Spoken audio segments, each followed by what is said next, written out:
You are given an unknown histopathology/slathology slide. Where do you begin? Where do you begin?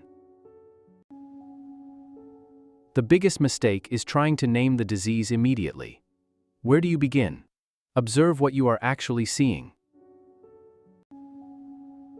Instead, use a systematic approach. Observe, organize, differentiate, and diagnose. Step 1. Before naming a disease, identify what type of tissue you are actually looking at. Now start at low power. Scan the entire section first and look at its overall architecture. At low power, don't chase individual cells. First ask, what is the overall architecture of this lesion? Now move to 10 times. Examine how the epithelial tumor islands relate to the surrounding connective tissue. Now choose a representative follicle and move to higher power. This is where the diagnostic cellular details become important. At high power, look at the periphery.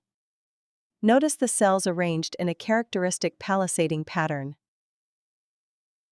Look closely at their nuclei. Notice the reverse polarity, another important microscopic clue. Now look toward the center. The cells become loosely arranged, resembling stellate reticulum. Now put these findings together. Peripheral palisading surrounding a stellate-delate reticulum-like center. Now build a differential. Ask which other lesions could produce a similar microscopic appearance. Now compare the possibilities.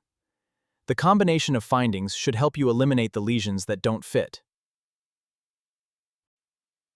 So far, we have follicular architecture, peripheral palisading, reverse polarity, and a stellate reticulum-like center.